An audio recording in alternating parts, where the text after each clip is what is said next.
আসসালামু আলাইকুম। সবাই কেমন আছেন? আশা করি সকলেই ভালো আছেন। আজকে আরেকটি নতুন ভিডিও নিয়ে আপনাদের সামনে আসলাম। আমাদের এলাকার সরষে মাঠ এখন সবুজে ছেয়ে গেছে। দেখুন, চারিদিকে শুধু সবুজ আর সবুজ। একজন কৃষক তার জমিতে সার ছিটাচ্ছে, উপুর সার। সরিষা যখন কিছুটা বড় হয় তখন সেটাকে দ্রুত বৃদ্ধি করার জন্য এই সারটা সাধারণত ছিটানো হয়। যে গাছ অনেক শক্ত এবং মজবুত হয়ে থাকে। দেখতে অনেক ভালো লাগছে। আমি মাঠে আসছিলাম আমার জমিটা দেখার জন্য। এই দৃশ্য দেখে ভাবলাম আপনাদের সঙ্গে একটু শেয়ার করি। আমার কাছে অত্যাধিক ভালো লেগেছে, আশা করি আপনাদেরও ভালো লাগবে।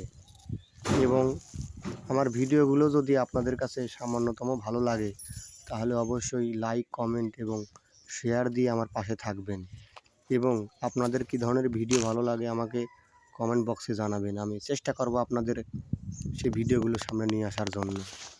আমি সাধারণত গ্রাম এলাকার ভিডিওগুলোই আপলোড করে থাকি এবং পাশাপাশি আমি নিজেও কিছু গজল গেয়ে আপনাদের সামনে উপস্থাপন করি। আজকে আসলাম, এই মাঠের চিত্র দেখে আমার অনেক ভালো লাগছে। ভাবলাম কয়েকদিন ধরে ভাবছি যে এই বিষয়টা আপনাদের সামনে তুলে ধরবো। আজকেই সময় হলো, মাঠে হাঁটছি, দেখতে অনেক ভালো লাগছে, তাই ভাবলাম যে একটু আপনাদের সঙ্গে শেয়ার করা যায়। সকলেই ভালো থাকবেন এবং আমার ভিডিওগুলো অবশ্যই লাইক, কমেন্ট এবং শেয়ার করবেন। দেখুন ভাই, একটা লাইক এবং একটা কমেন্ট করলে আপনাদের কোনো সমস্যা হবে না। আপনারা লাইক, কমেন্ট এবং শেয়ার করে আমাকে ভিডিও বানাতে আরও উদ্বুদ্ধ করবেন। ধন্যবাদ। আসসালামু আলাইকুম।